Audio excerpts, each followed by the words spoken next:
want me to get this thing running, or you? Yeah, call to order and establish a quorum.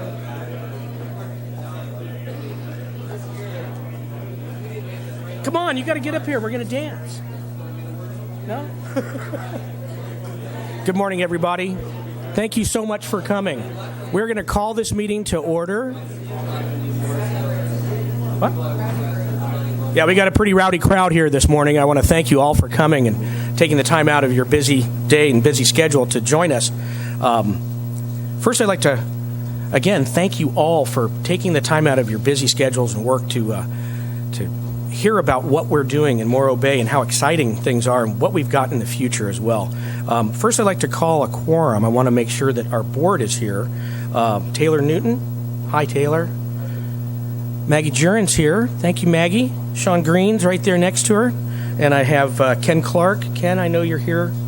Ken's here. And Stephen Allen. Thank you, Stephen, for coming.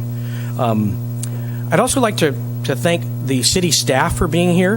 And we've got a couple fairly new staff members. We've got the new city manager, Scott Collins, and we also have Chief Gregory Allen. So thank you guys for coming.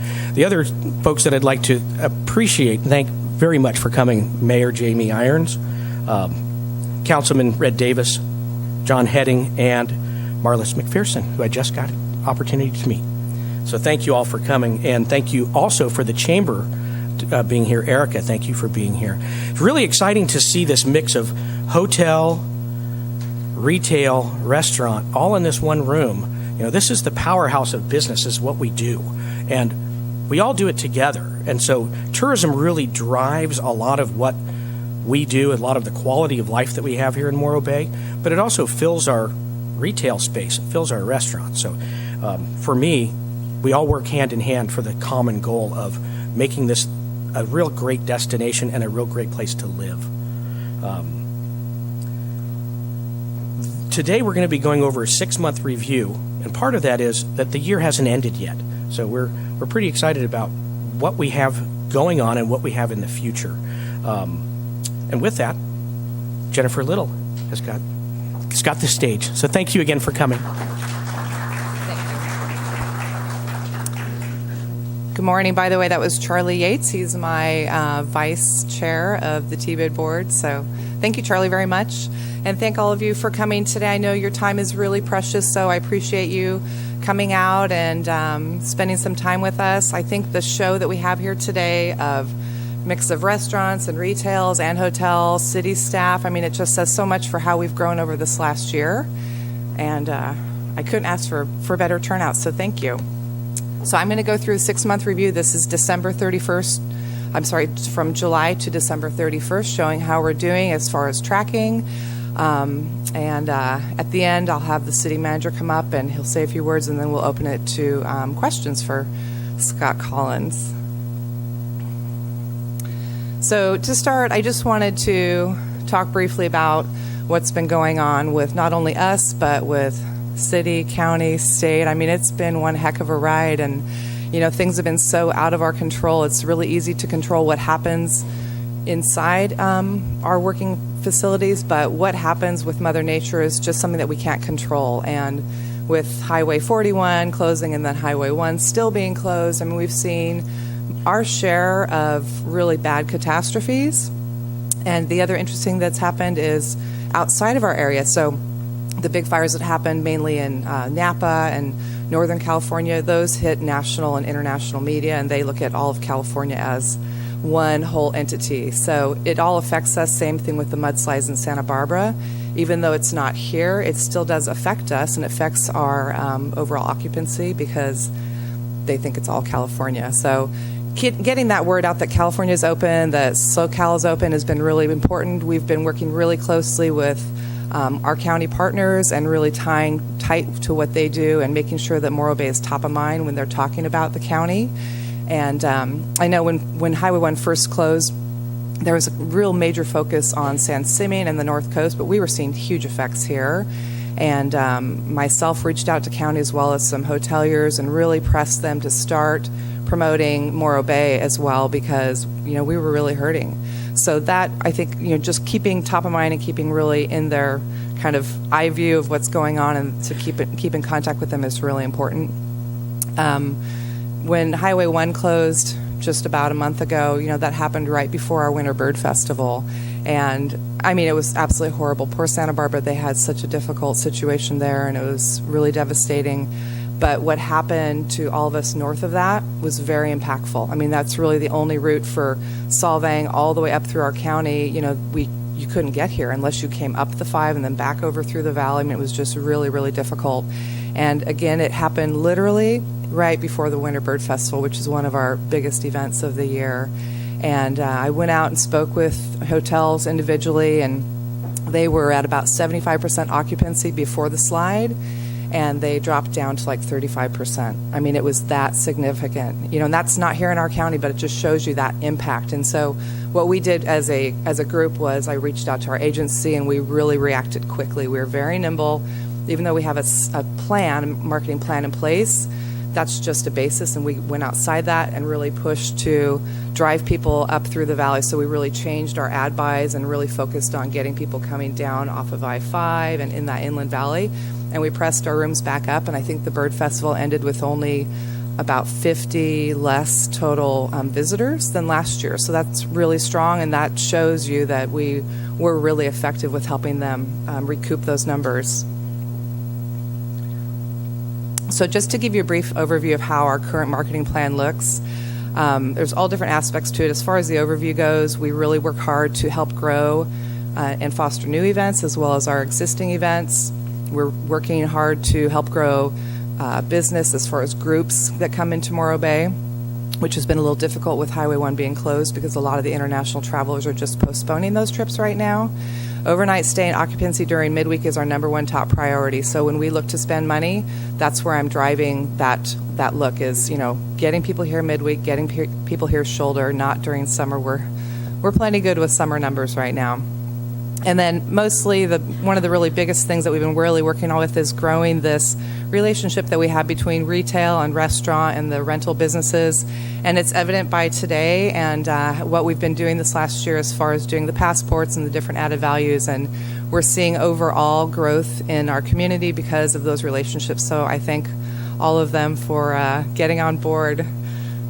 I'm in their face all the time. You can ask them. I'm like in their offices all the time saying, what can we do? What can we do? So I appreciate it. As far as goals and objectives for this year, occupancy, average daily rate, revenues, all during midweek and shoulder is our top priority. Creating opportunities to positively impact tax here in town. So outside of the hotels, restaurants, and retails, that's a key component for our destination, and they all work together. So again, the added values that we're doing, it impacts hotels, but then it trickles out to restaurant and retails through those different added value passports that we're doing. And then we're still really working to extend the number of our daily stays. We've been running about 1.3 before I started, and we're up to 1.5. I would really like to see it higher. It's a really difficult thing, but we're working really hard. I don't think it's something that we can truly evaluate until Highway 1 gets back open. It's not looking apples to apples right now with that closure, unfortunately. Let me find my position here, sorry. As far as domestic and international travel with our current administration nationally, it's made tourism very difficult. It was one of the major topics that we had at Visit California Outlook 2 weeks ago, and how do we address that? And the one thing that Visit California has done is they are the only state that has really aggressively reached out to Mexico with all of this, trauma that's been going on. And we have seen Mexico stay in place as far as a good visitor to California, and that's because of Visit California and what they're doing for us. So I appreciate them doing that. Probably the biggest group that's dropped off with where our administration sits is Germany. We're not seeing the German travelers come into the country right now. They're just postponing and waiting to see what the administration does. So, unfortunately. I like those German travelers because they come during shoulder season and they stay 5 to 10 days and they spend time, they spend money in our community. So I'm really missing them a lot. marketing strategies right now. We're really actively monitoring hotel occupancy, and all the hotels have been really great this last year at letting me bug them. I call actively to the hotels to find out where they sit with their room counts going into, busy weekends or going into events, and we use that to press those rooms. So, situation like with the car show last year, we were really, really short on rooms. We only had maybe 30 rooms left, but we still pressed to fill those rooms, and so we had an active list of who had rooms, and we texted out to the different organizers of that event, and they helped fill those rooms. So it's not like we just, here's an event, let's move on. We are really actively in the moment trying to fill every single room we possibly can until that event goes through. And we've seen really good increase with that. We're really working to assist in developing events. I know that you guys have all seen what's been going on in town with Winterfest this last year and the different pub crawls that we're doing. And so we're really actively trying to grow what we do, but as well not impact residents as hard. So it's top of mind, trying to make sure that our community is well taken care of while we're also growing tourism for all of our benefit.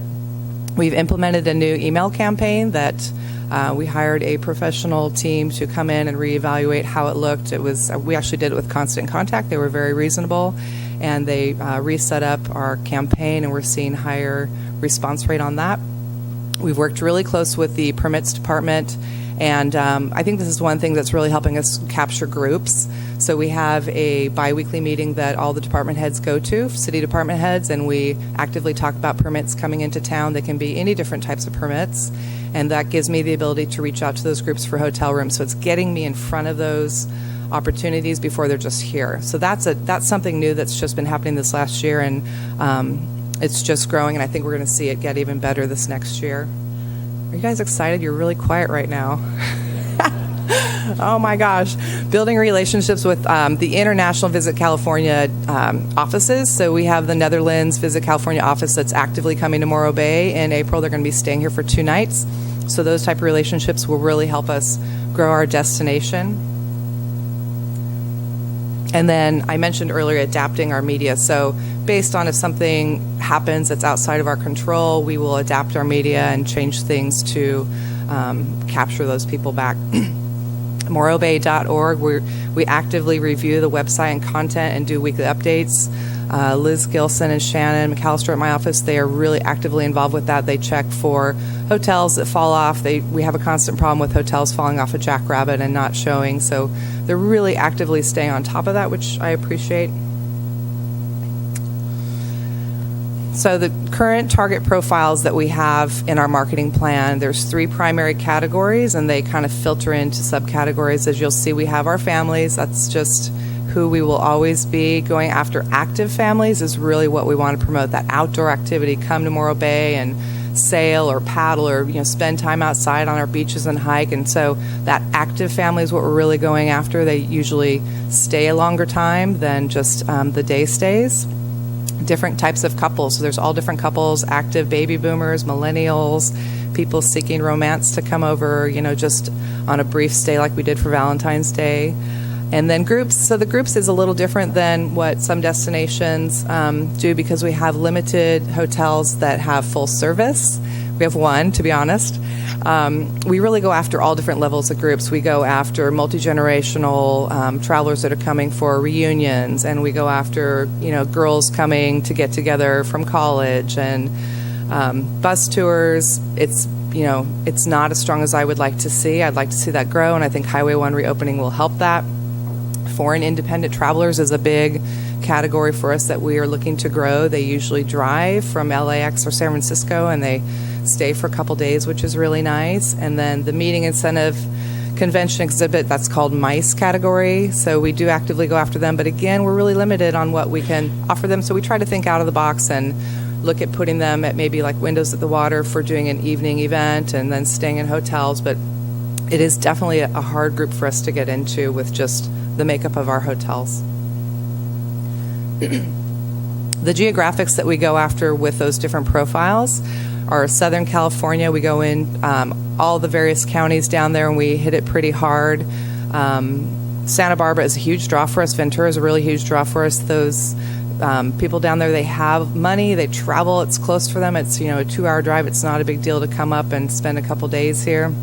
San Joaquin Valley is still really strong for us, and it always will be. And then the Northern California market, we made this change last year, and we've still stayed with it, which is that we're really reaching out to them through public relations. That's San Jose, San Francisco, San Mateo, that whole northern area. It's just too expensive and too costly at our budget level to really get in and be effective.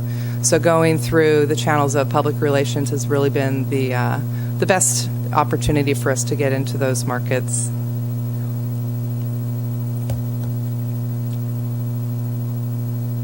So event funding, we did a heck of a lot of event funding this year.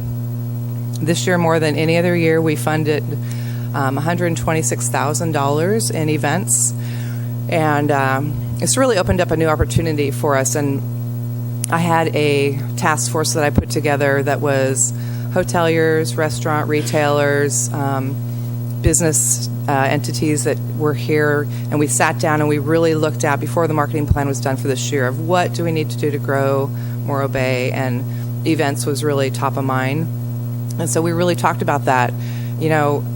As all of you probably know, Morro Bay is a retirement community, and what that means is that we have a limited audience of people that we can tap into for volunteers for our events. And what happens is we tap into these same people over and over and over, and we're exhausting our population. And so how do we look at, all the great things that they do as far as volunteering for events, and how do we help them make it better? And the way we did this year was through event planners. We brought in a couple of professional event planners for specific events, and it made a really big difference. And then, so that was part of it. The other part of it, like I'm showing the avocado margarita here, we did an incentive with their grant where we received one free ticket for entry for hotel guests. And that was a total of 920 tickets, and we had a 50% redemption on those tickets. So the total gate was roughly around 11,000 this year for avocado margarita, and I believe that was almost 2,000 more than the year before.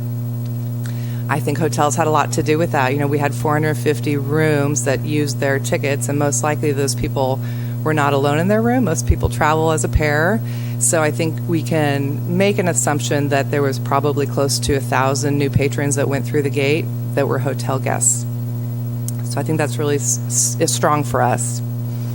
Other events that we look to grow, one of them was the tall ships. And if in your annual report, it gives a complete list of all of the events that we promoted and gave money to, and how we gave the money to them. Some of them have not reported yet, but most of them have, and there is a detailed list on what they did as far as hotel or visitors in town. For the tall ships, it's really interesting. They come every year, and they've always come on their own. They come down from Washington, and they just show up down at Subsea, and they've rented the dock space, and they're there for a couple weeks, and it's like, oh, they're here. So, this year we tried to be in front of that and actively talk with them. They had only planned on bringing down the Lady Washington this year for funding reasons, and the more I talked to them, what I found out was their intention from here forward is they're only going to be going into ports that can financially support them. They just don't have the funding to go and hope they have enough ticket sales for sitting in ports. So we gave them I believe it was a $7,000 grant to bring down the Hawaiian Chieftain.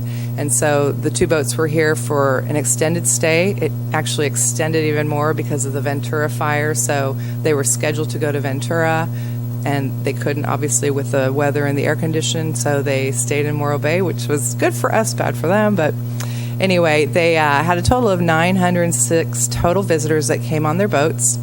And out of that, they did an intercept little research project afterwards. And they had roughly 47% stay in Morro Bay. That was not strictly hotels, but they did spend the night in Morro Bay. And out of that 906, 85% of those people did shop or dine in Morro Bay. So those are really strong numbers. That's during, they came on Thanksgiving Day, and they stayed through the 12th of December.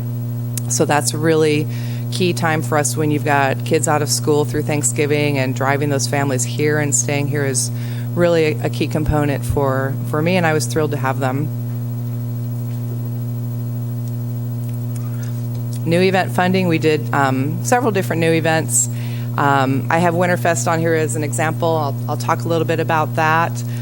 It kind of rolled into one total event. There was two different fundings that happened. The Lighted Boat Parade, which is the Rotary, had their funding through the grant, and then Winterfest, which was started by a retailer last year, had separate funding, and they ended up hiring the same event planner, and so she kind of put them all together and made it a stronger event, which was really great for us. The Lighted Boat Parade had a total of 1,630 room nights over 2 nights. That'd be a Friday, Saturday night stay. And the group that we had put together earlier, the task force that really sat down and looked at events, we were talking about how do we grow the Lighted Boat Parade. It's so strong. How do we get them to come Friday, and how do we get them to stay through Sunday? And so we put together this concept of doing Friday night I called it a restaurant-sponsored cruise. And we had all the really large boats in the bay come out, and the different the waterfront restaurants who really received the initial benefit from the Friday night cruise. They picked a boat, and they effectively paid for their lighting and paid for their gas or whatever they worked that out between them. I stayed out of it, but we had all the big boats. We had the U.S. Cutter out there. We had some large fishing vessels, subsea tours. We had the Lady Washington. I put it in part of their grant that they would also have to go out in the 2 nights. So it was really a good showing, and it was kind of a baby step for where we'd like this to go. We would really like to see a 2-day Lighted Boat Parade. That gives Rotary a little bit of angst because, again, they're a retired group, and we have to be respectful of what they can do. So we'll just see how we can grow that next year. But goal would be to have 2 days of parades. I don't know if that'll happen this next year, but we'll definitely do the Lighted Cruise again on Friday night. The interesting thing about bringing somebody like the event planner into the Lighted Boat Parade was it freed up Rotary. They suddenly had money. She set them up where she charged $20 to have your boat in the parade, which they always just let people come in for free. And they raised enough money that they turned around and they took that money and they bought a Santa house for Morro Bay. So that's how this town should work. Is we should look at each other and how do we better the destination, and that's exactly what they did. So that says a lot for them. If you see any Rotary people, please thank them for doing that. It's really a good thing. Winterfest also was our first crawl. Did anybody do the Santa crawl? It was pretty awesome. Yeah, Sean did good. Oh, and Teresa. So we had about 450 total crawlers.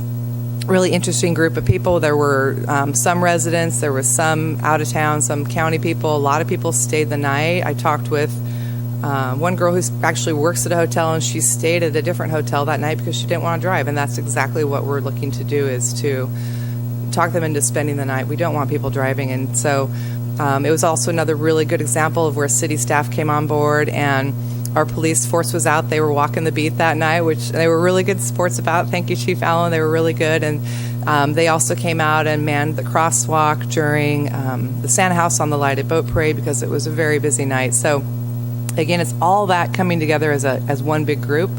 That's my end goal, is how do we come together as a group? And I think we're doing it. This last year, we've been doing our added value passports again into the hotels. And last year, 2016, was our first year of doing these passports. And we started with the kids' passport. You see over on the right-hand side of the screen, it shows last year we had 43 passports redeemed. Not too many, but it did show us that there was interest there. So we reran it this year. We did it for September, October, I want to say. Is that right, Shannon? No, November, December. Sorry, yes, during the holiday season. We printed 5,600 total passports, 364 were redeemed this year. So the growth is really good on that. We will definitely do it again this year. I think we're looking to adapt it a little differently to get better redemption. This is one thing that our restaurants and retailers, thank you, Gio, thank you, Paul, for being here. They've really stepped up and given us good offers. So it's not about, have $1 off. It needs to be a really strong offer that a hotel guest will look and go, man, I can get $80 or $100 worth of food offers. That's really good. I'm totally going to go. They look at it as an incentive for their hotel room. And so having strong passports is really good for our guests. It's free to them. Every guest gets one that comes in. and it's doing well. We're going to do our spring savings. That's going to be a 3-month. It's March, April, and May, and it's a variety. It has activities, and it has restaurants and retails and beer and wine offers, so it'll be a variety, which I think is good for spring breakers. They're kind of here and all over the place doing different things. We also did a wine promotion for September and October. We've done this 2 years in a row, and again, seeing the increase year over year has been really exciting, and we have a really exciting promotion I'll announce at the end for next year. But what this was a free bottle of wine for any 2-night stay. I'm sorry, not any 2-night, for a 2-night stay. The difficult part was it required the hotels to pay $10 for the bottle of wine, which right there it's a difficult thing when you're talking with a hoteler that maybe they're getting, let's say $90 a room, and then they're paying 20 to 25% to an Expedia or Hotels.com, and then you're asking them again to take $10 off of that as well. It's asking a lot for a hotel to spend money like that. So this year we had a total of 7 hotels that participated. That was 2 more than last year, and we had a total of 104 bottles that were redeemed, which equates to 208 room nights. So this was very successful. It's $26,416 in total room value. That's based on the ADR during those months of 127. So this is a really good thing. Again, we've looked at changing it for next year, and I think you'll like where it's going, that my TBID board has approved for next year. We did a impromptu Valentine's Day wine promotion this year. So this year Valentine's fell on a Wednesday. I'm not sure whose idea that was, but it's probably the worst possible night you could have Valentine's Day on. I mean, it's it doesn't book into a weekend. I mean, people just can't take time off, and so we did this. TBID approved to pay for the bottles of wine. So anybody that stayed, whether it was booked through an Expedia or an OTA, or if it was booked direct, they all received a free bottle of wine.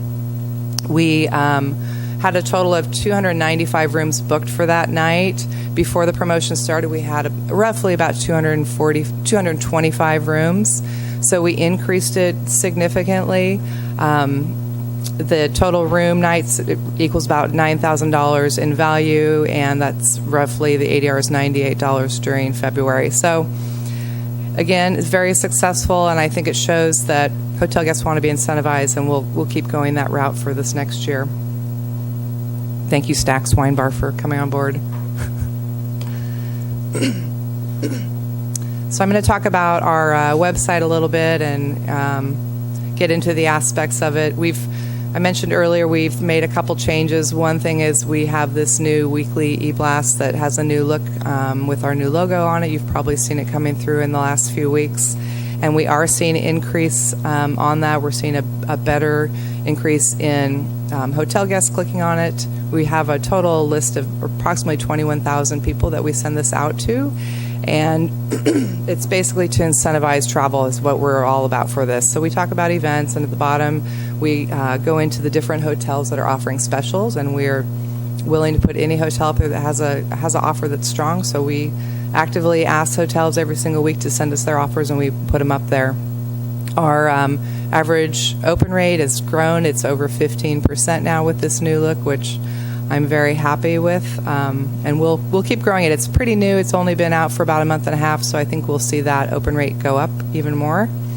And then we have a weekly blog that we've started. So Shannon McAllister in the back of the room, she's absolutely amazing. She is our marketing and communications coordinator, and she writes the weekly blog. She's a journalism major at Cal Poly, and she does a really great job at this. So there's a weekly blog on morrowbay.org.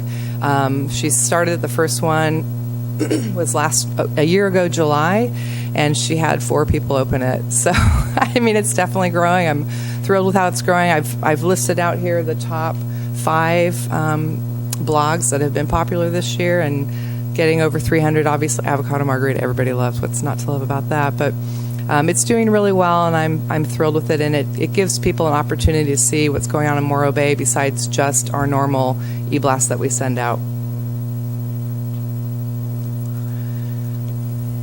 So we have several DMOs that we belong to and are part of, and hotels pay into actively. Visit San Luis Obispo, Visit USA, Visit California, and then the Central Coast Tourism Council, which stretches from Monterey all the way down to probably Ventura is the lowest. So that's a long stretch, but it's all about Highway 1 travel. So these 4 groups we are very active with. And as I mentioned earlier, I think Visit California has done a really great job at helping us reach out with the state of our current fiscal situation with our president. So they've really done a good job at reaching out and helping us stay strong during that time. One of the things that came out of the Visit Outlook Forum that I'm really thrilled about is they've grown their attention into India. And last year they put $500,000 into promoting into that market, and this year they're putting $800,000, which is really strong. India's a really great market for us. It's a long-term generator. I don't think we'll see impact from it for probably a couple of years, but I think it's a really great opportunity for us, and I'm thrilled that they're actively going after it. Central Coast Tourism Council is really strong. We secured the front cover of their map this year, which is really great. It comes out in May. They print 225,000 of those maps, and they are the most used map in the California Visitor Centers, which one is in Pismo Beach. So that's all good for us.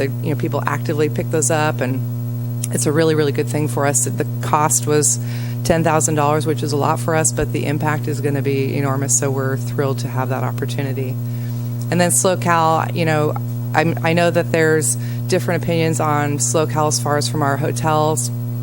I'm thrilled with what they do because financially we could not do it. So if they were not in place, we have to look at the idea that there would not be an entity that's driving people into our county. From there, it's my responsibility to get them into Morro Bay, but they've actively been working really hard to grow flights into the market, and I think Brooke Burnham is going to be here after me to talk about what they've accomplished this year, hopefully. For paid and earned media, this is actually placed media that we do throughout the year. We are very active on Adara and Ad Taxi. They are a network of different hospitality sites. There's probably over 100 different sites that they advertise on. And they have a really good ability to track the ads that run and how we have response on them. What we've done this year, you'll see the ads at the bottom. Those are just samples. Those are actually GIFs, which is new for us this year. They actually flip back and forth to 2 different messages. And we've seen a stronger click-through rate on those ads than we saw before, so they're doing well, and we'll keep using the GIFs. I think it's just how social media is changing these days. So this is not the paid Facebook posts that you see in line. This is the ones that usually run down the side if you're looking at Nordstrom's like I do, and then it follows you to every other site. That's kind of the Adara thing that they do. They basically track you until you finally click through and look to buy something. It drives me crazy, but it works. And this metric, I know it's kind of small, but I wanted to show this to you and kind of explain to you what this is. This is from Adara, and it's really interesting. This is what they call, it's their click-to-book rate, and it actively tracks every single person that clicks on your ads. And if you look at the top set of bars, that's air traffic coming into our county, and the bottom one is people that are actively staying in hotels. The dark little bar is look to book, when people are actually looking to book a room or a flight. And you'll see that it shows for hotels, they're looking to book like 6 days out.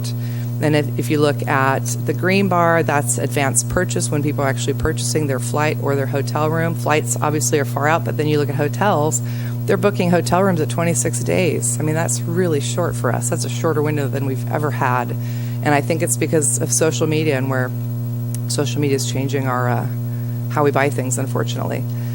As far as search to departure, the red bar at the bottom, people are still searching longer, but it's not as long as we'd like. It's 32 days. Last year it was quite a bit longer, and it's definitely shortening. And again, this is all from social and interactive media and how everybody is on their phones and on everything these days. It's such a different world. So knowing those numbers and knowing it helps us know how we book and how we book out travel. So going back to the events, to talk about events a little bit, how I use this is when I call out to hotels a week before an event and they tell me they still have 20% of their rooms, then we'll go out to our agency and our social media agency, and they will press really hard to fill those last rooms.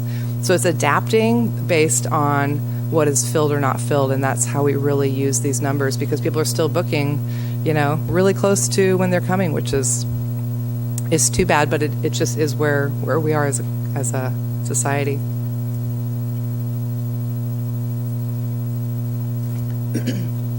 So public relations, we do a lot of PR. It's about, I think it's about $100,000 of my total budget a year. And we host roughly 25 vetted journalists into our community every year. And when I look at vetting a journalist, our agency does it, and then we also do it internally at our office.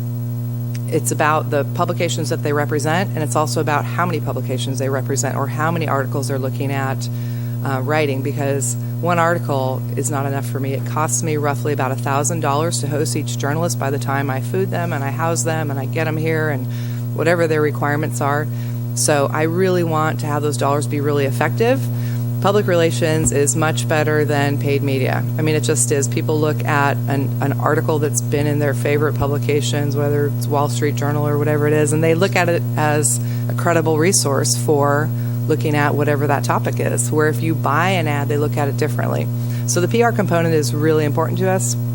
We have SloCal has their annual spring media FAM that they're bringing. I think they're bringing it very soon, like in the next 30 days, and they're housing here in Morro Bay. They're bringing all of their national media outlets, and they're staying in Morro Bay for 2 nights. So they'll be talking about the county, but housing them will get us more exposure than it would another community. So those type of things, and really staying top of mind with public relations is really important to me, and I think the world of it. I think it gives us so much great exposure. I know that we had a really great story on the avocado margarita in Travel and Leisure. They listed as one of the top events in the country.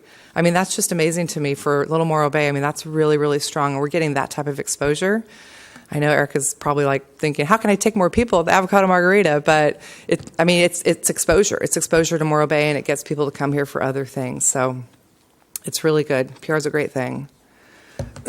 Okay, so I know this is a really small, it's in your book if you want to read along, but you don't have to. I'll kind of explain what this is. So this is a STAR report. It's a research company nationally that puts this out monthly. And what they do is any hotel can subscribe to it, and they report their rooms to them monthly. Not all the hotels do. Most hotels that subscribe to the STAR report are flag hotels, such as a Best Western or Econo Lodge. Not as many independents do. I think in Morro Bay we have about 14 total hotels that actively send in their numbers. Okay, so and what this shows is, you'll see on the left side, it shows all the cities in our competitive set, and then it'll show the occupancy, the average daily rate, and then the cost, the RevPAR per room.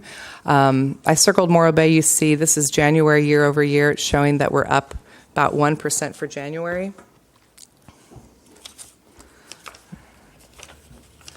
Let me get to my little list.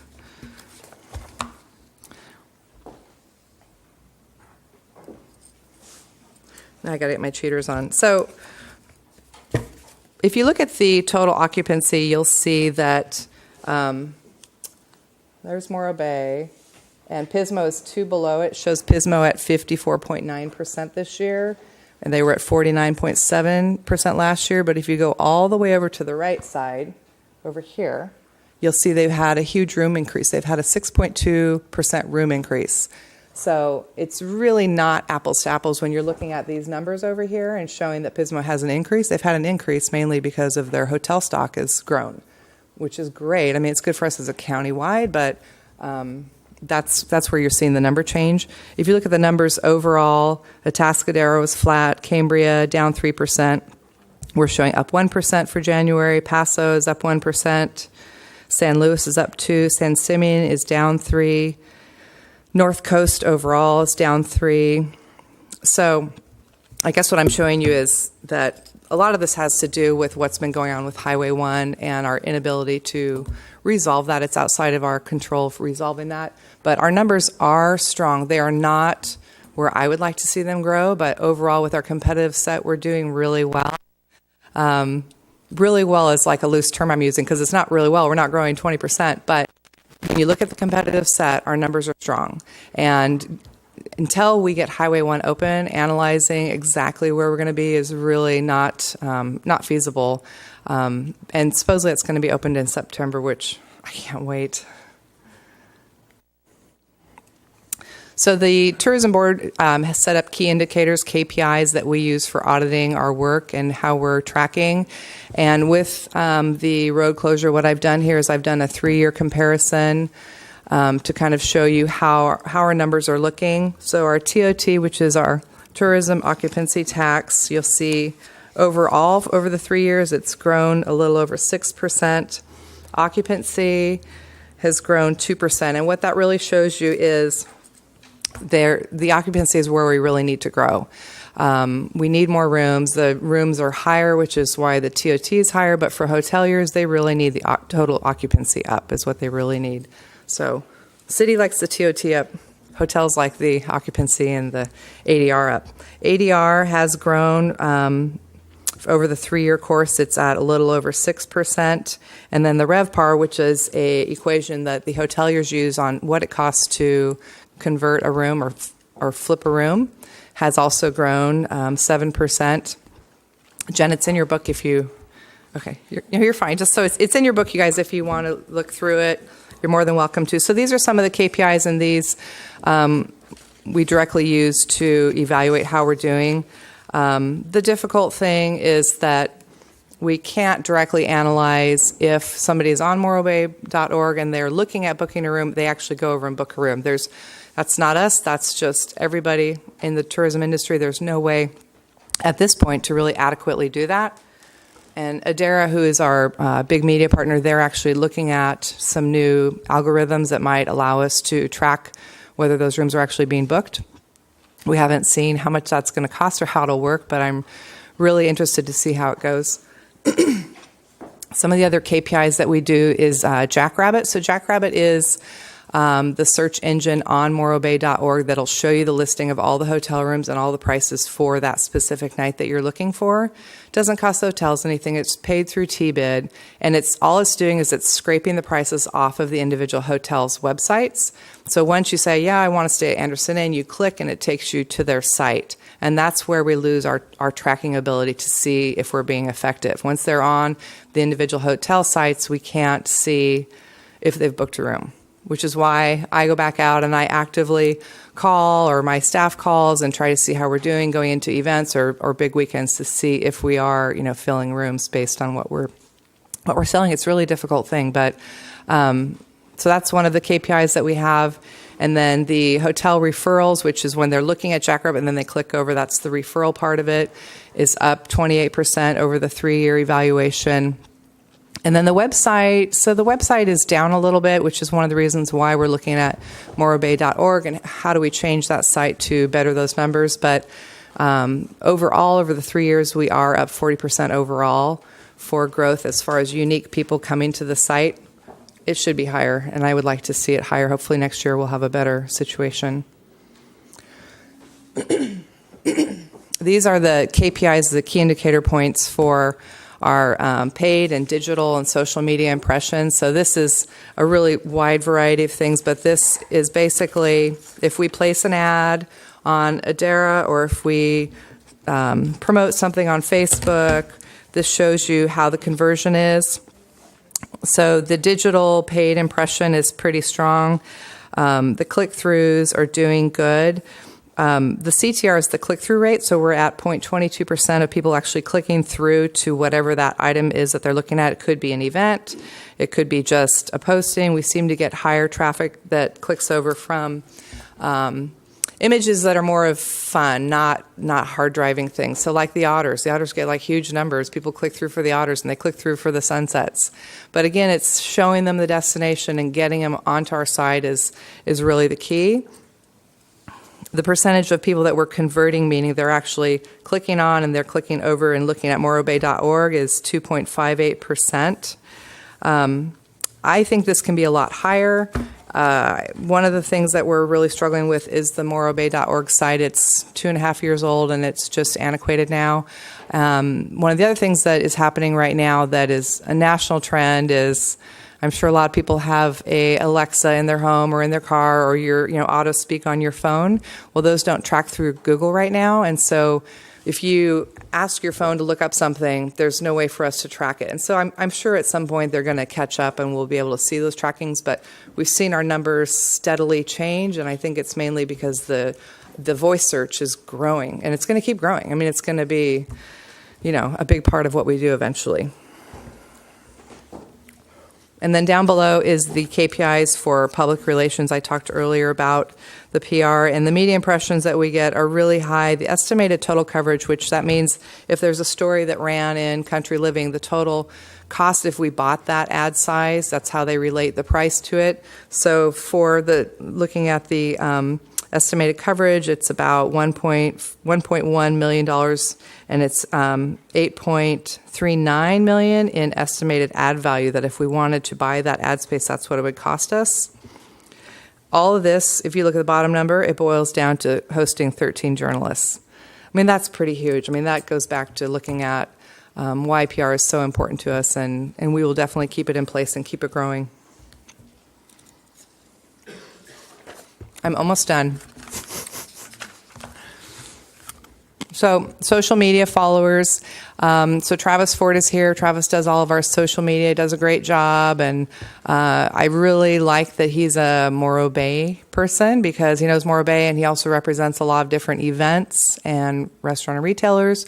So it gives us just this really good synergy on all the social media stuff that we can do. And one of the things I think Travis has done really well this year is he's actively gone out and used, I guess is the term, used photos from different people that are posting on Instagram with their permission.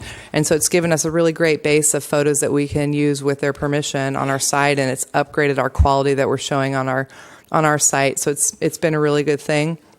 Facebook is our number one priority. That's where we put our money. We don't put money into Twitter, which is why you see on the left side it's not growing over the 3-year comparison. But if you look at Facebook, Facebook has really taken off. I think our total, we're at 57,000 people on our Facebook page, which is a really strong growth over 3 years. 3 years ago, we were at only 38,000. So those numbers track really well.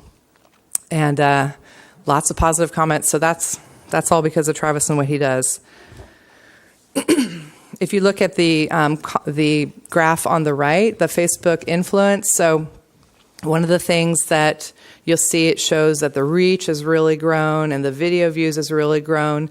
I would call this a false positive, because we have actively put in place video ads this year, which we did not have last year. So the number looks really good, but it looks good because we are actively using videos to promote our destination, where last year we really did not do that. So we have 10 different videos that we've put out for different events and special weekends to come to Morro Bay. And that's what you're seeing that growth is about. Yeah.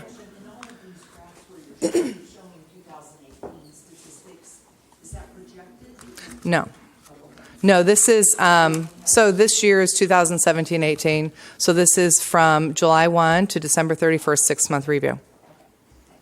Yep, no problem. Travel and trade shows, we have quite a few, and we alternate these every year. So this year we attended Savor with part of the SoCal booth.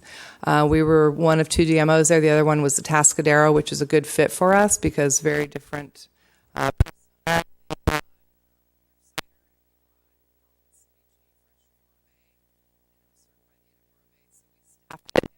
For the day, it's in San Diego. It's people that have money. They've spent $75 to get into Savor. It's very expensive to go to, and it was a really good turnout. I was very happy with it. We got some good email leads from that as well. Go West is a travel trade show that we attend every year. I think it's the most effective show we do out of the year because it's all tour operators. And similar to last year, the number one question was, what's the climate in California and is Highway 1 open? So that's, until we get this fixed, unfortunately, that's just what we hear from the international traveler, which is really too bad. California Outlook, I already talked a little bit about, and we're working to grow those international California Outlook offices with as far as our connections with them. And then IPW, I will be attending in May with part of the SoCal booth. I attended that last year. That, again, is all travel trade visitors, so it's mainly large groups that are looking to book, tour operators are looking to book into different towns. So we get a good outcome for that as well. The Visitor Center is managed and run by the Morro Bay Chamber. It's in our same building, which is really nice, and it's really given Chamber and tourism the opportunity to really grow our relationship together, and we work strongly together to help promote and grow different things in Morro Bay, whether it's events or hotels. And Erica has been a really great component of what I do, and I appreciate her and all her staff.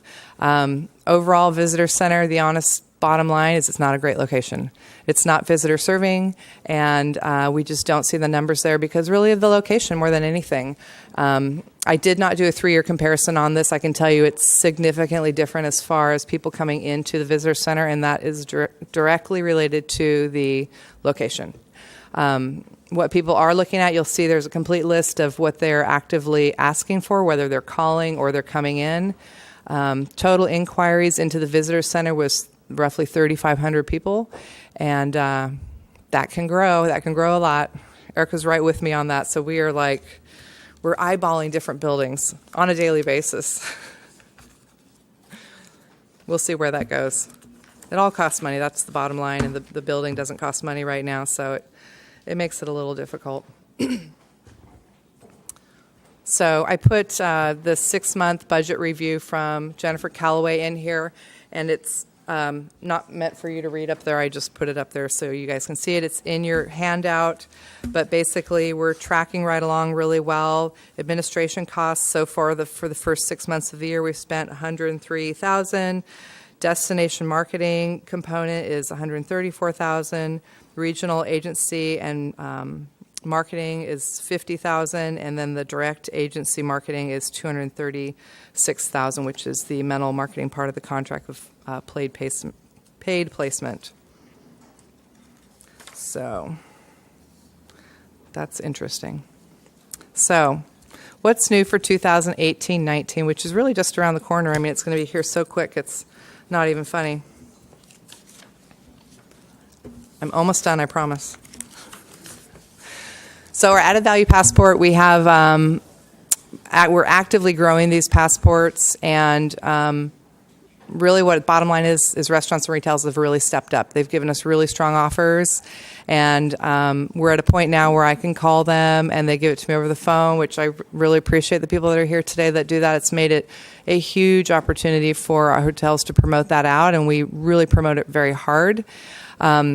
Growing events next year. This year we went really hard after events. Like I mentioned, we spent roughly $126,000 to promote out events through grants and funding.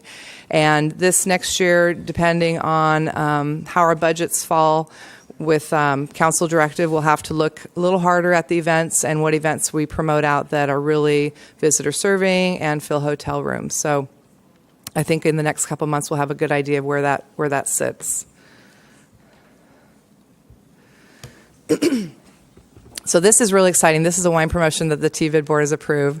I see some smiles. I like that. So this is really, really exciting. The board has approved to do a wine promotion for next September and October, and it's a free bottle of wine with any night stay. So the difference from a hotelier, again, is offering that to any guest, no matter what they paid for their room, versus making the hotel pay $10 it's a huge component. And this will allow us to do it with all the hotels, similar to how we did the Valentine's Day offer, and we saw a really great response. We'll co-op this with one of our local wine merchants. I'm getting ready to do an RFP for this. Hopefully this next month I'll have that out, and we'll see what we get back response. I think we have some good opportunities out there in the community to get this to grow. I think it'll run us between $10,000 and $12,000 for total cost to TBID, which is really not bad over a 2-month spend. I think that's a really good opportunity for us. So this to me is a huge thing. It's a really, really huge thing. Some of the other things that we're doing coming into this next year is we're actively rebuilding morrobay.org. We're reviewing final proposals right now, and we hope to have that in place here literally in the next couple of weeks. The site really needs some heavy rework, and we're looking at some companies that strictly do destination marketing sites. So that's a really big thing. It's got some clunky stuff to it that it's not worth going into, but I think fixing the site is a really huge component for us. Figuring out how Jackrabbit fits into all that, do we keep Jackrabbit or not, is another huge thing that I'll have to tackle, and it's going to be a little complicated. We're putting out for an agency of record review. This is a requirement that we have to do every 2 years, and we're coming up on our 2-year contract with Mental Marketing. They've done a great job, and I'm hoping that they rebid. I believe they will, but we have to review that, so that'll come back to the board. We have a subcommittee that's been put together of 8 hoteliers plus Chamber of Commerce, and we'll review those different RFPs at response, and then it'll go to my board for a recommendation to City Council, and hopefully we'll be at City Council in May or June at the latest for approval. And then there is the cover of the Central Coast Tourism map that I mentioned earlier. I'm really excited about it. It's a great photo. It's a great view of Morro Bay. I'm really excited to have that on there. So that's a really big deal for us.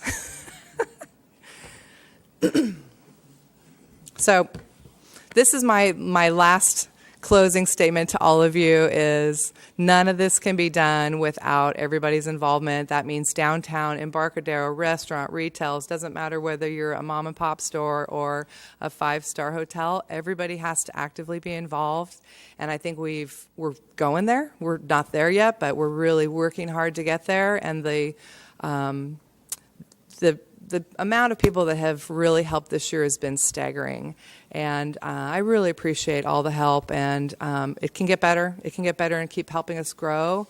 And I'm really excited about where we're going as far as a city and a community. I hope all you guys are too. Now you can share. That was my last slide.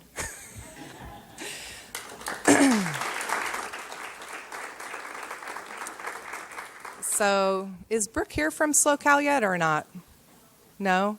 So Scott, maybe I'll have you come up and talk next. Scott Collins, the city manager, is going to come up and just give a real short statement. And then if you have questions for him, you can grill him.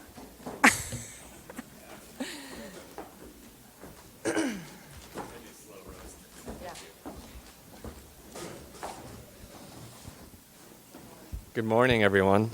Thank you all so much for coming today. And I'm new to the community, so I'd appreciate it if I get to know you a little bit better here today. So by show of hands, how many folks work for hotels or motels here in Morro Bay? All right. And any restaurant owners? Oh, is it not on? Hello? Hello? Yeah. We got help? Or is this just us? I'll just yell. Or is this being videoed? Oh, there it is. All right. Sorry about that. Restaurant owners, sorry I didn't saw a few, okay, and others, city staff, city council. Basically, tourism is one of the most, if not the most critical industry for our local economy here in Morro Bay. It's the lifeblood for the services as well that we provide to the community.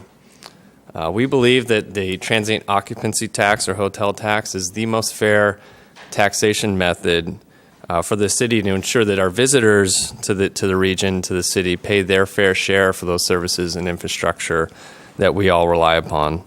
The TOT also provides us the greatest level of local control over our tax, especially compared to the other major tax areas in the city, including sales tax and property tax. Basically, everything we derive from TOT stays here. Sales tax, a lot of that goes to the county and the state. We never see that again, and the same for the property tax. So we value everything that you all do to ensure our success as a community. We know that you as hoteliers and moteliers work very hard to ensure your own success, but as well as the success of the entire community. And the benefits extend well beyond tax receipts. You all create jobs, you promote other industries, and you help make Morro Bay a viable community. In essence, we all rise together, which is why our tourism marketing efforts are huge and so important. They play a critical role in ensuring our collective success as a community. And we can't control the forces of Mother Nature, as Jen pointed out, or the potential peaking or plateauing of our economy. But we can work together to ensure our success, to make sure that we market Morro Bay, which is the best city in the best region in the world. A little bit of pep talk there. But I believe it. And when it comes to marketing Morro Bay as a tourist destination, I think we do a good job, and we can do better. We have heard many questions about the current approach that we take. Some questions that, have been raised either at TBID meetings or at council offline. I've heard them myself, and we really appreciate the fact that people are willing to share their opinions, their thoughtful ideas in a respectful way, and really seeking to ensure we succeed together. We have heard from you, and we hear you, and we are looking closely at what we can do better. Jen's brought up a few of them today, looking at how we can improve our website. Technology changes every 6 months.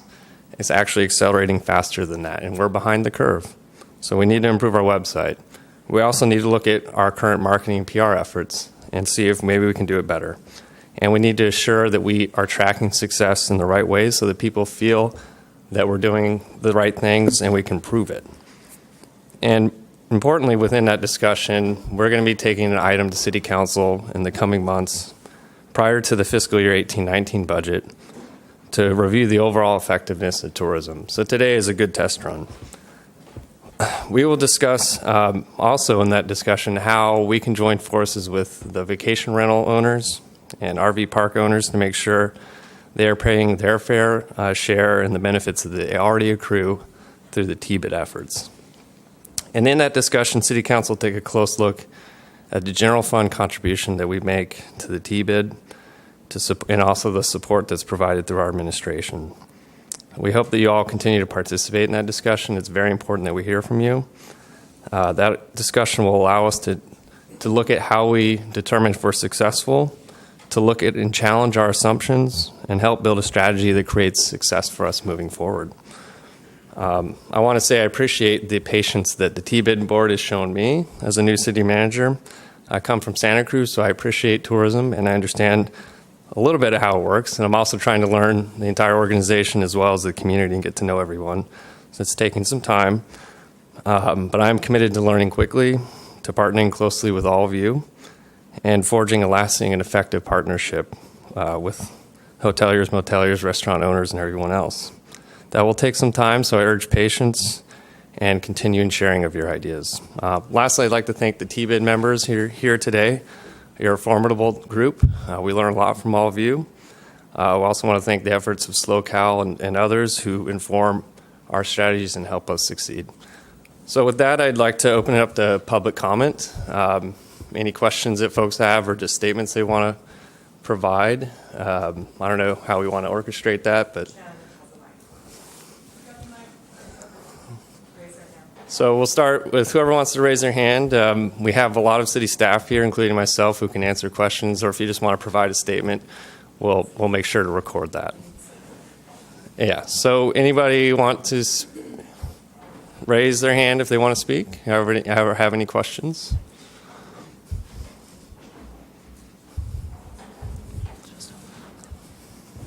Okay. Paul Van Burden from the Dutchman Seafood House.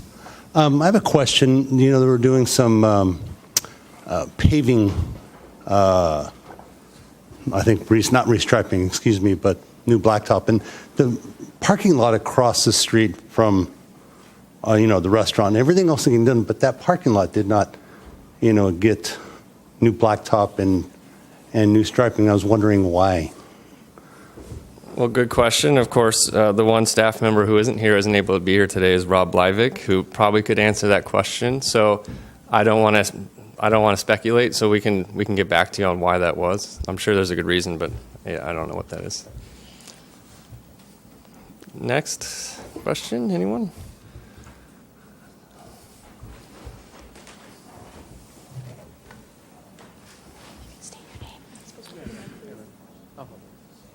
Hi, my name's Val Seymour, and I'm on the board for the county. marketing representing Morro Bay, and I just wanted to say hello to you, and I'm sorry that Chuck or Brooke were not able to be here. I wish I had a presentation for you, but this was a last-minute thing that happened. So anyway, I just wanted to make it known who I am, and I have the Front Street Inn and Spa down the street. And so if anybody has any questions or anything that you want me to relay to the board with SlowCal, just let me know. I'm around. Thanks, Val.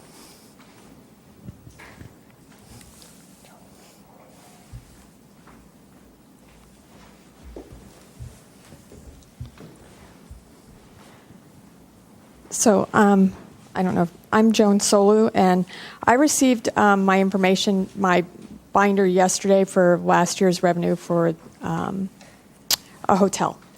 And the report, I was under the impression that the report was an annual report, which would be a fiscal year from starting July 1 and running through June 30th, and then being reported for this. But I see in this book, and I don't know how these decisions are made now, so that's why I'm questioning this.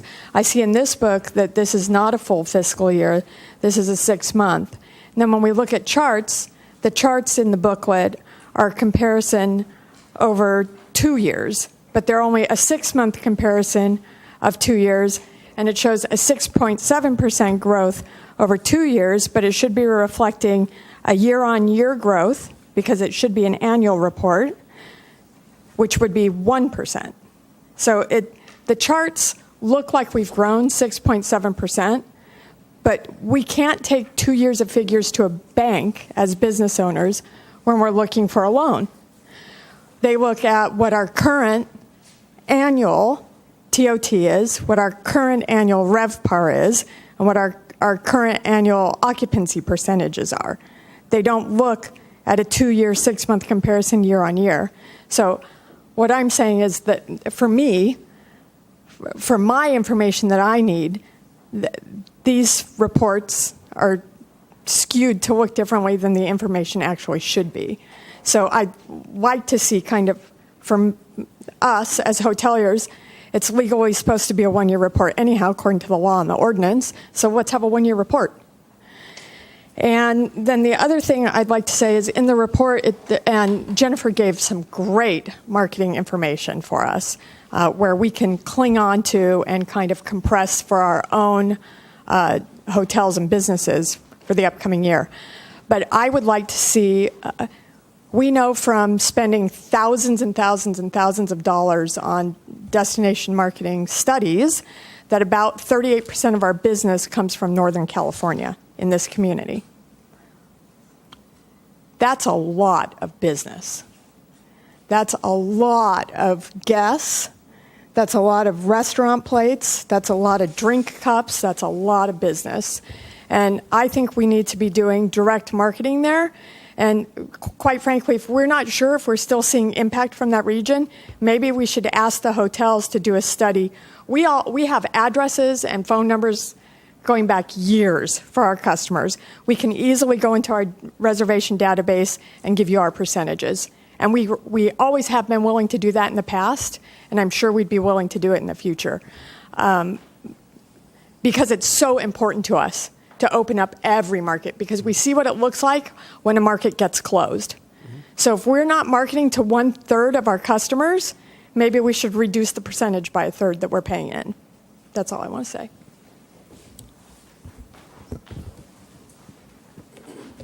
Thank you, Joan, for that. We always appreciate your insights, and as well as others who, this is your lifeblood. You look at the numbers very closely, anticipating what's going to come the next 6 months. We did our best effort in putting something together for this meeting, but we appreciate that perspective. And really, year over year is going to give you the best analysis, and we'll work towards that. Thank you.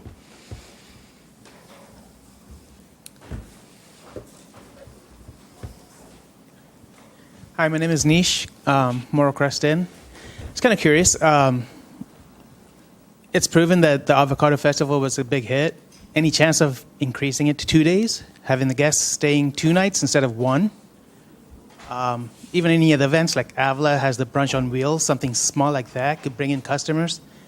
I don't know, it's just ideas Yeah. bringing people in instead of just catering to locals like the ship and everything like that. I personally feel this Yeah. is a revenue builder. Yeah, I mean, I'll leave that to Jen and TBID, but that's an excellent idea to consider. We have a very fine balance to walk with when it comes to events, of course. We have 10,000 community members who also love to enjoy the waterfront and get out and not be completely overburdened by events. So it's all about finding that proper balance. But when we have successes like that, you want to capitalize on them. So it's definitely something worth looking into. Thank you, Nish. Any other questions or comments?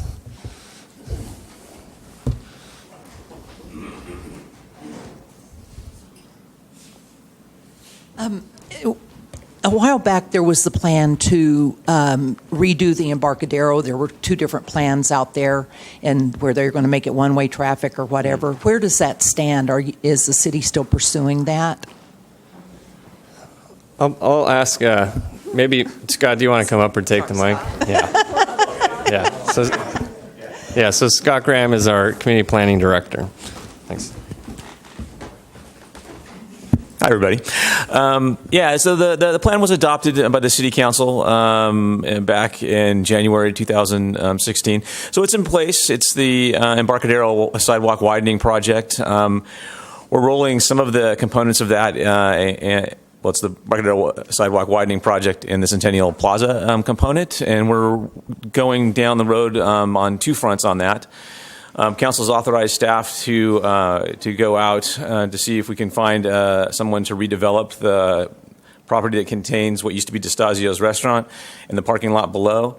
And through that process, we'd be looking to get the plaza improvements put in as part of that. And so we're actively working with Stafford McCarty, broker out of San Luis Obispo, to market that property.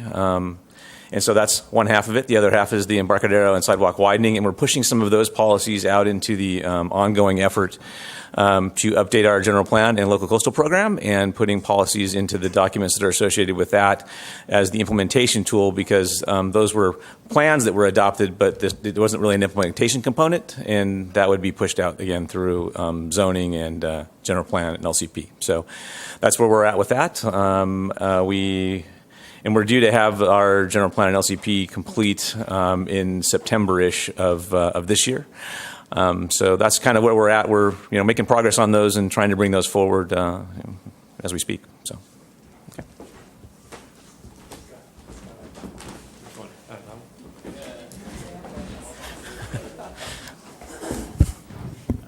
Sean Green, TBID. A quick question about, I believe the vacation rental ordinance is set to expire in the coming months. What are we looking at in terms of extension or change, or how is the city handling that? It's a good question, Sean. Thank you. We are looking to implement a new policy as it relates to vacation rentals. And that's also being done through our general plan, local coastal program, and zoning code update. It is contained in the zoning code piece of that, as you might expect. And that is, we have 4 modules to the zoning code portion of it. We've run through 3 publicly. And the third module that contains the vacation rental policy is in an admin draft. And we were given that about a week ago. And we're going through that draft. It contains many policies, not just the vacation rental one. But I would anticipate that we'll be done with our review internally probably by the end of next week with that, and sending it back to the consultant to add some things into it, specifically into the vacation rental ordinance. I've gotten a lot of input from a lot of you and a lot of folks in town about things they're interested in, and so it's important that we take our best shot at getting a good draft out there that it contains many of the policies or addresses many of the issues that have been expressed from the public moving forward, and that we will release it to the public at that point and take input through our General Plan Advisory Committee, Planning Commission, and potentially we may have some other form of meeting or workshop on it as well. That's sort of up in the air depending on the response that we get back to the public draft. So, okay.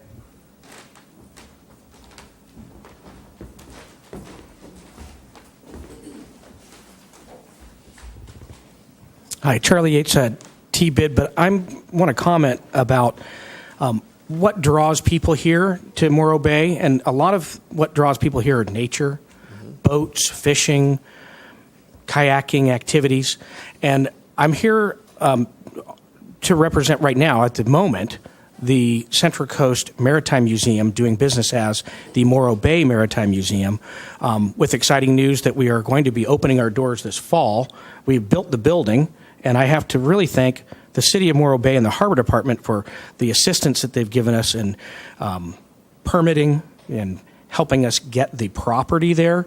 But it's just the beginning for us, because when you have a museum, when you have a place for people to visit that isn't static, that changes, that brings visitors year round. And so this for us for Morro Bay, I think is very exciting to have the vessels that we have, to be working on new vessels and bringing in new artifacts. But I just wanted to thank you. And also, it's going to be great working with the Salinan Indian tribe to do a Salinan garden with rock features, matates, and it's going to be a very exciting opening that we're going to have. So I just really wanted to thank you and thank the city, the mayor, and all the council for that. Yeah. Well, the thanks goes all back to you and your team of volunteers, and really it's a community-wide effort. I visited it a couple weeks ago and sat down with Larry, and he was telling me all these groups are donating funds or in-kind services to make that thing come to life. It's quite remarkable. So the thanks goes to you. Hi, Scott. Steve Allen, TBID board member. I don't want to put you on the spot. The question would be, can you give maybe a 60-second overview of the economic vitality of the city and where you see that trend going? But to put it more proactively, maybe as hoteliers and restaurant owners in this room, is there anything that we can work in conjunction with the city to improve the overall Morro Bay economy for all of us? Yeah, fantastic question there, Steve. So City Council has adopted several economic development plans in recent years and steadily awaiting implementation. So they're looking to staff and our partners to make some of those key strategies come alive. We do have limited resources, as everyone knows. The CalPERS pension liability is looming, and without changing a single thing, our costs will go up $1.6 million over the next several years to pay back the giveaway of the 90s and early 2000s. So without relief at the state level, we're looking at some hard times coming forward. But with that in mind, we still have to invest in our community, invest in our economy. So we'll be looking to work with the chamber and other experts in the community about how we can implement the strategies that are outlined in those plans. So we'll be coming right back to folks like you, Steve, and getting your ideas and then coming up with a plan of action, and not another plan, but actual action items to move forward. Scott mentioned some opportunity sites that we're looking at. There's the Trident Wind opportunity, offshore wind generation, the power plant, and there's also smaller things that we can do as well in the immediate to help shape the economy. The Diablo nuclear power plant closure is also kind of a scary thing out there, but the region has really come together to develop a strategy to overcome that $1 billion economic loss on an annual level in 2024, 2025. So we're really proactively trying to get in front of that and redefine ourselves as an economic power. I'm hopeful. I'm a transplant from Santa Cruz, Bay Area, and we're seeing more folks like me and more folks who are transplanting from LA and San Diego regions as they seek less traffic and better quality of life, lower home prices. And I think with that, there'll be some renewed energy, and I remain optimistic, but it's really working together.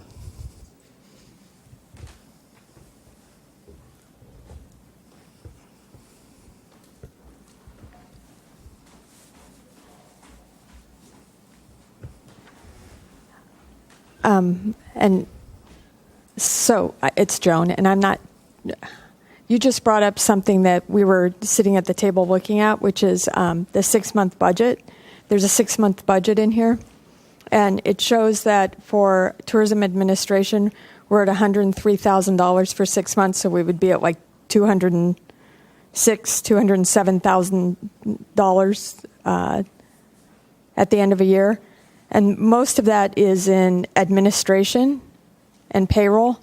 I'm wondering I know what payroll is, but I'm wondering what administration means to you and what the administration costs are in that $100,000 number. And I don't know if you know that or if one of the two Jens knows that. We've got two Jens and two Scotts. If one of the two Jens knows that, maybe they can answer that. But I'm curious how that number grew to that 100 or over $200,000, which is it's about 25% of the total budget now. Of TBID assessment funds. Right. I'll let Jen answer that specific question there, but I just want to say we have 3 staff members in the tourism department, division, whatever you want to call it. They're amazing. They get so much work done for so little, and I just want to applaud you guys for all your efforts. So thank you.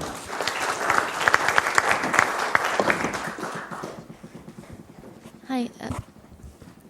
Do you have to do something? Oh, okay. My name's Jen. I'm the finance director here. I'm still reasonably new, so I'm getting a grasp on what is in the TBID budget, but the number for administration includes the staffing support, so that Jen's time and Shannon and Liz, and then there was a budgeted IT piece to it that shows as a transfer.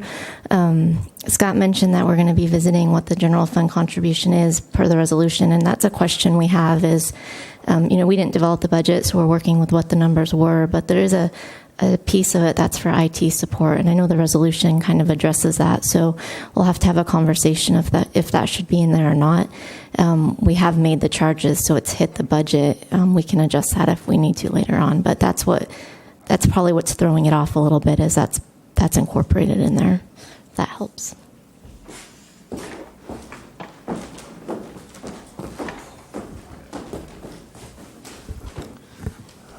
All right, any more questions or comments? No, okay, great. Well, thank you all for those really good ideas and suggestions, and we're looking forward to having a really good conversation with City Council in the coming months, and we'll keep you all posted on that. And we have one more speaker today. I'll let Jen introduce her, and just again, thank you all for all that you do for our community, and please continue submitting your ideas and staying engaged in the process.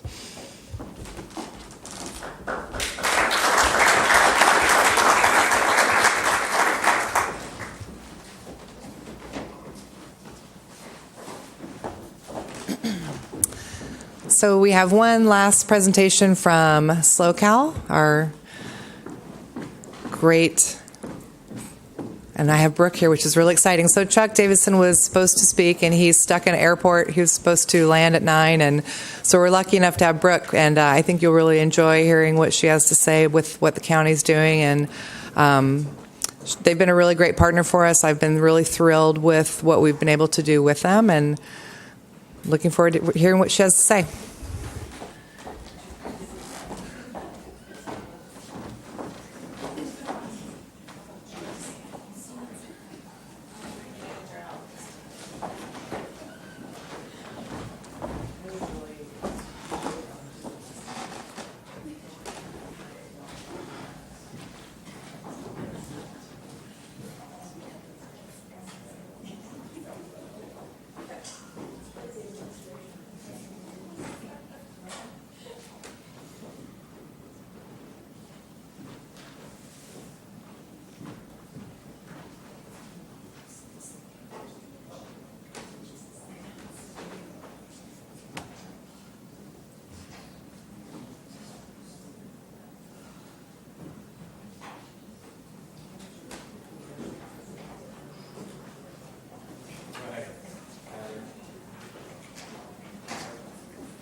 Okay, thank you. Sorry for that. I told Jen I've been working on a Mac too long. I don't even know what to do with that PC, but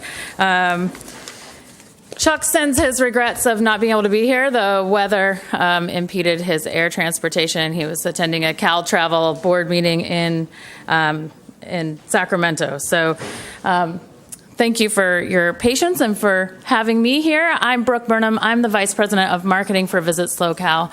So I oversee most of kind of what we do in the marketing world, but as I'll share with you, we are about to endeavor on some additional projects that kind of broaden our scope a little bit. So everything that we do at Visit SoCal is really based on our Strategic Direction 2020 plan, and that is our strategy plan and our operating plan. And it's really pointed at us, it's our North Star, it's pointed us in the direction of being not only a destination marketing organization, but has recognized the need for us to expand into being a destination marketing and management organization. And what that really means is that we are looking to the future, recognizing that marketing can establish tourism, but really, in order for that industry to be sustainable in the long run, we need to be managing the product as well. And as a destination marketing organization, that's really difficult. All of you represent a lot of the product, right? The hotels and the experiences, the events, the shopping, all of that. And we don't have a lot of control over that. But as economic development professionals, we see the opportunity there to take a bigger look at that, a deeper look, and really develop a long-term strategy. So I'll share more about that here in a moment. But a lot of what we're doing is around becoming a destination marketing and management organization, which is really the trend in our industry. So along those lines in destination management, our strategic plan points us in this direction of facilitating product development and increasing access to the destination.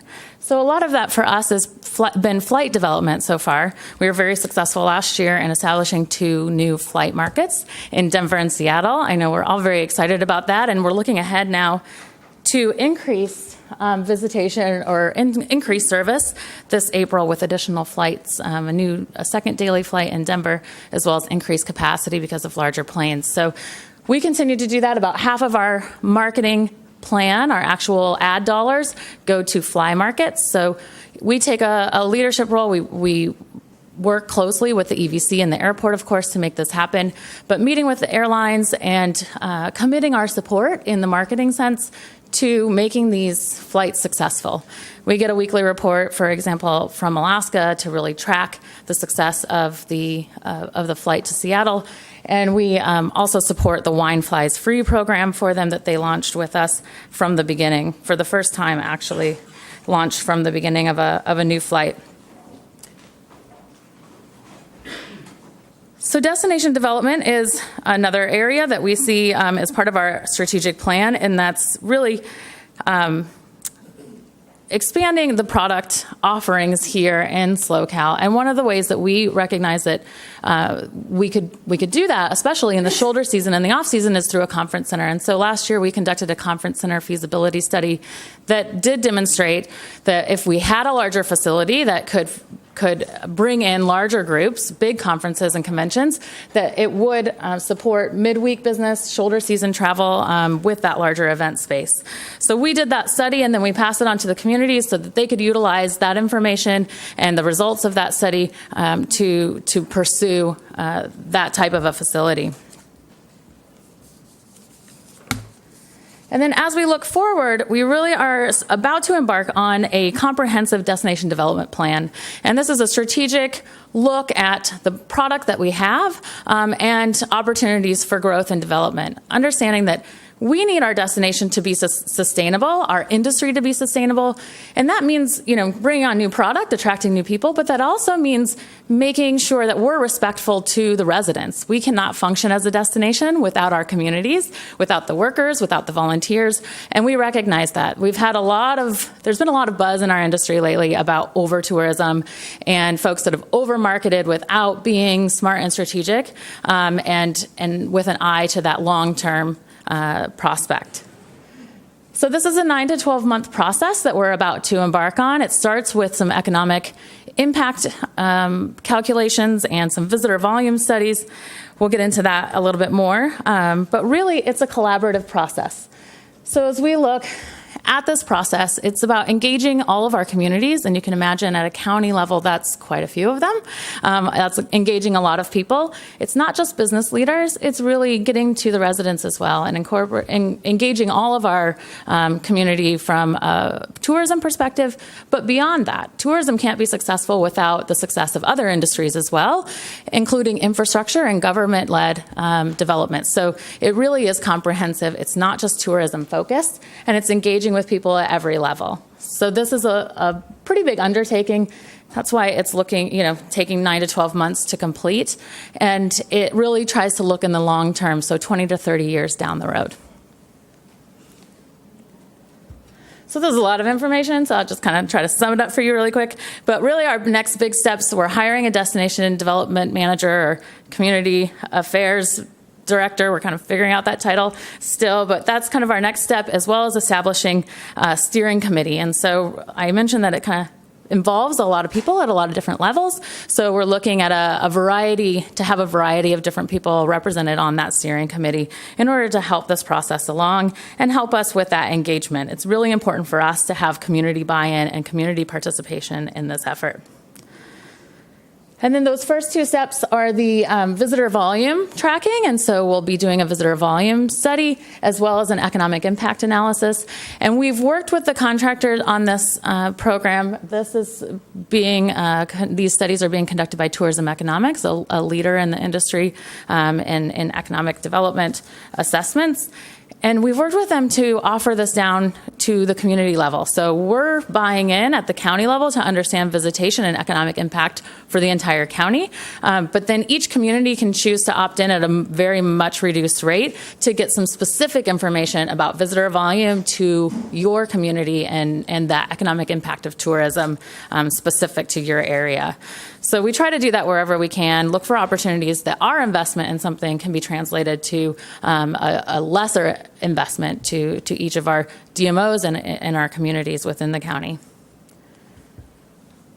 So the other part of what we do is destination marketing, and this is the fun part for me. This is what I get to work on with a small but mighty team. It includes a lot of different components: paid advertising, paid media, earned media, that's our public relations and press relations, as well as influencers and crisis communication, our owned platforms, so our website, our social media platforms, travel trade, so sales and groups, group bus tours, international groups, as well as conferences and meetings, and then partnership, providing value to our local businesses and our DMO. So working very closely with Jen and her team as part of our marketing committee to keep these processes moving and keep them strategic and work in conjunction with all of you in order to reduce duplication and make all of our efforts more successful. So branding initiative, it was really important and part of our strategic plan to create a countywide brand and a countywide destination feel. We launched the SlowCal brand a year ago and created an award-winning countywide campaign to support that. And hopefully you've all had a chance to see the Life's Too Beautiful to Rush brand video and that story that we've been trying to tell. It's not easy to tell a cohesive story across an entire county with such diversity of experience and of people and even landscape as we have here in SLO County. But we were able to do that, really recognizing that our job is to inspire an emotional connection with our destination, to get people's attention at that uppermost level. We kind of try to work them down the funnel and then hand them off to Jen and her team and to the other DMOs, and then eventually, to the businesses here in the communities as well. We were very flattered to win an award for this campaign just a couple of weeks ago at Visit California's tourism event, and it was the first time that we've really gotten recognized at this level to this degree. And we were really proud of it, mostly because it was voted on by our peers and because it was we were up against some steep competition. Anaheim, Monterey, and San Diego. San Diego has 11 times our budget. So we really didn't think we had a chance to win. We were really excited when they announced our name. We didn't know ahead of time, flattered and surprised, but very proud as well of being able to represent all of you and your communities. And I will say Morro Bay is sort of our cover image for this campaign. The woman on the horse on the beach with Morro Rock in the background has been the most used image within this campaign. We use a lot of different images, and we try to have all kind of iconic images and experiences represented in the campaign, but that has become sort of the poster child, so you can be proud of that too.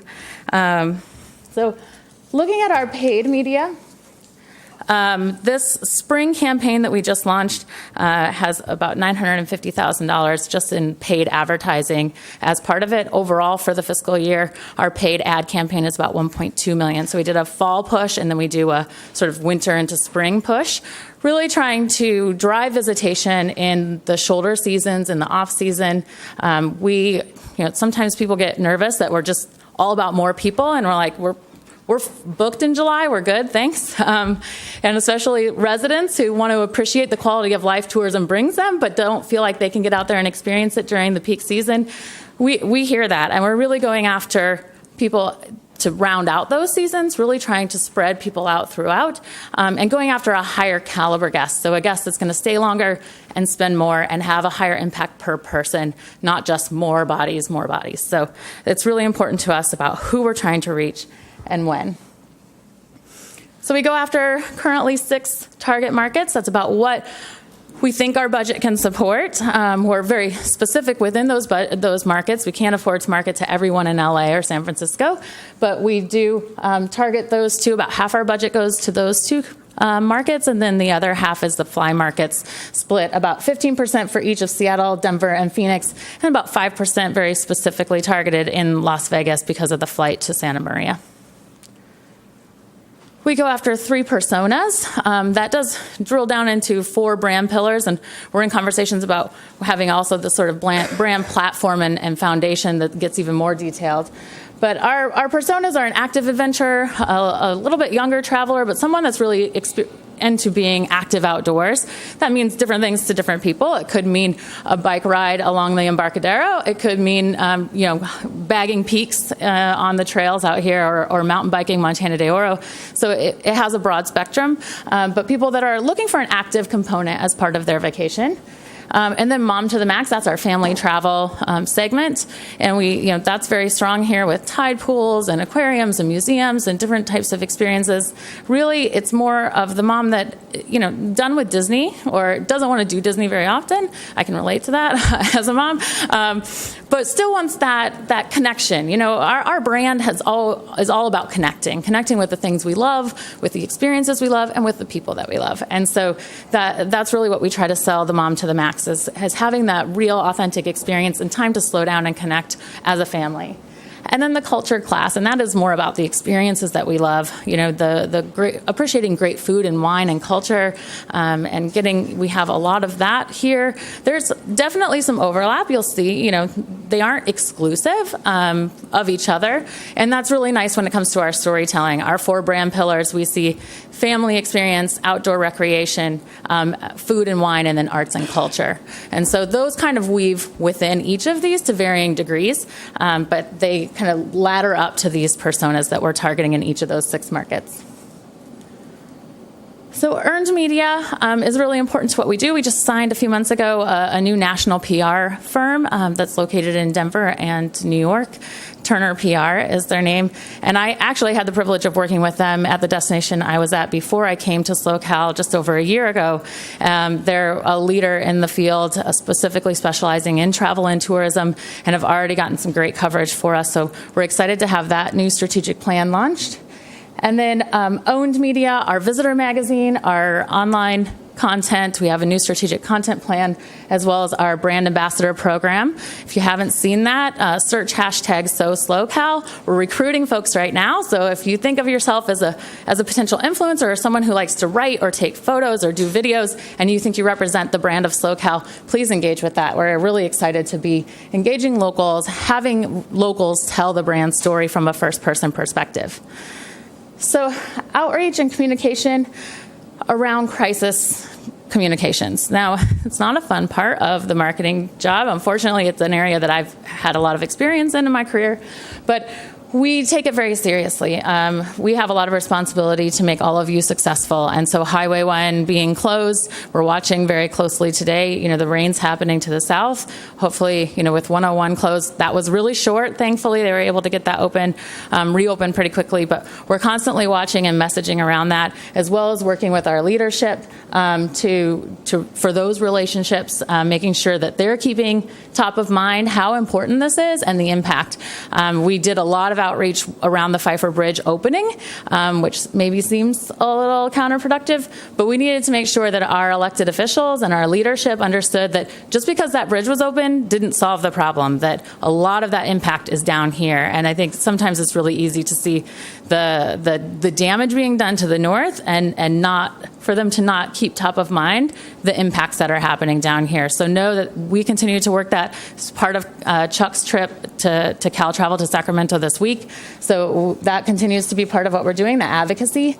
And then also the communications. So reaching out, using the tools that we have with Visit California to communicate out for the international groups that utilize this area, making sure that they know the alternate routes, continuing to keep that top of mind. And then right now, luckily, we're starting to get into the time where we can talk to them about the reopening. With that coming in about 5 to 6 months, we're starting that messaging, making sure that they know those tours coming later will be able to use that highway. So we're constantly beating that drum. We did run a social media co-op around with Facebook where we matched dollar for dollar and ran a campaign. Jen took advantage of that to help our Highway 1 communities as well. So then with owned media, we just launched our new slowcal.com. If you haven't had a chance to go there, please do so. We're very excited about this piece. It's been a long time coming. Our last website wasn't as painful as you might realize from the front side, but the back side was really difficult to work with. And this is a state-of-the-art website that really enables us to tell the brand story, to tell our destination story, and get into some of the detail and have a lot of opportunity of serving up content to people that's relevant to them. So we have a dynamic content module that will launch here in a couple of weeks that will, if we know you like wine from your online profile, we can serve you up wine content right away. Or if we know you're more coastally oriented, we can serve that up automatically through the data that the world is watching you online and be able to customize your experience on the website, which is really exciting. And I failed to say, with the new website, one of the initiatives that we did, and this is really important, we have officially transitioned from a membership organization to a partnership organization. And that really means that we're trying to represent every business that's tourism facing in the county. So you no longer have to pay an annual membership fee to have a representation for your business on our website. If you work with tourism in any way, you can have a listing on our website, and then you have the opportunity to customize a marketing program through us. And we're really trying to make it, you can choose how you want your brand represented through our website, our visitor magazine, all of that, instead of having a pay-to-play model. So if you haven't looked at the new website, please do so. Check for your business listing. Make sure it's there and accurate. And if you need help, let us know. We're here to help you do that. And then, let's see. This is just kind of an overview of the website.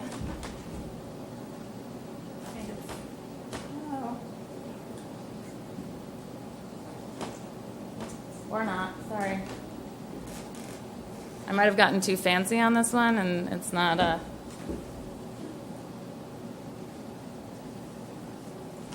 This just gives you a quick scroll through of the homepage with our brand video there at the top and a lot of dynamic content, including an interactive map, event calendar, and different ways to explore through the content on the site. And then we have expanded destination pages. So Morro Bay now has multiple pages representing the destination on our website, not just one, and lots of ways to tell the Morro Bay story through not just listings, but links to blog content and highlights on what there is to see and do and experience in Morro Bay, as well as that video at the top. So we did 2 8K aerial video shoots last year, and one of the results of that are these video postcards or video headers that we have on each of the destination pages, really giving the guest the opportunity to see at a literal high level what your destination looks like and give a sense of place.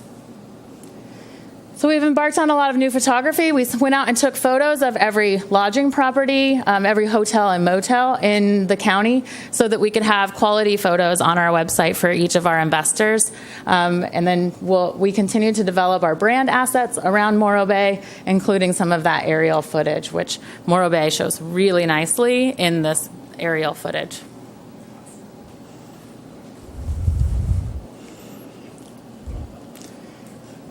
So one of the things that we'd like to do is engage our DMOs as much as we possibly can, and so we look for ways to co-op. I mentioned the research co-op, but we also have an advertising co-op right now that Jen and her team are taking advantage of.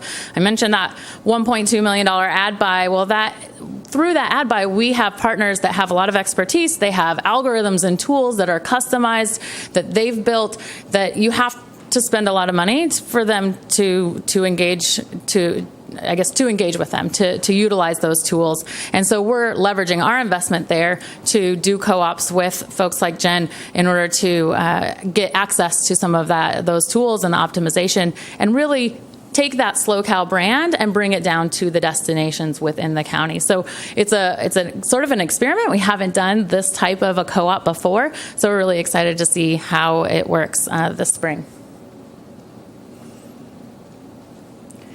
Some other areas, public relations with FAMs, media visits. When journalists come to the county, we help facilitate those visits.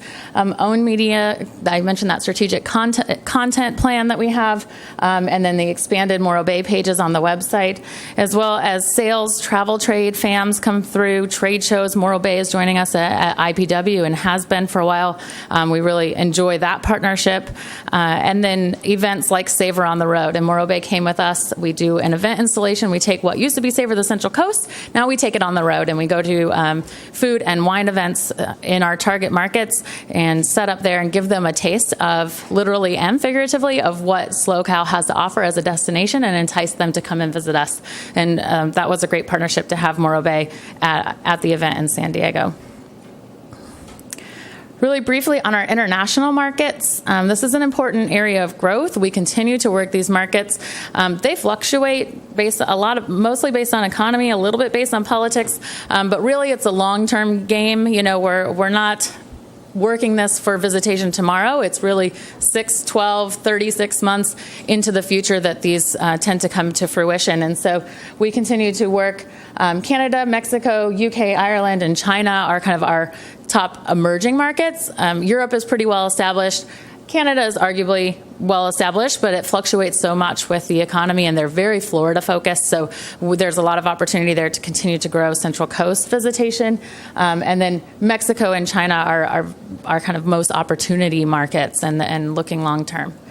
UK, Ireland, we do have representation with Black Diamond there, and we do sales missions, press relations, and the like with them. We have group fam trips, both for press as well as for travel trade, that we organize through Black Diamond. And then we have a press and sales mission where we go there once a year and tour and do meetings and visits with the folks there. So we work with Visit California and try to take advantage of everything that they offer us in terms of reaching those international markets that we couldn't reach on our own.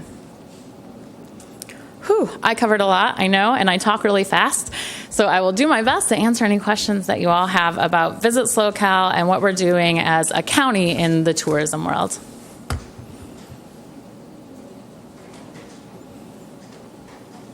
Anything? You guys are going to let me off easy.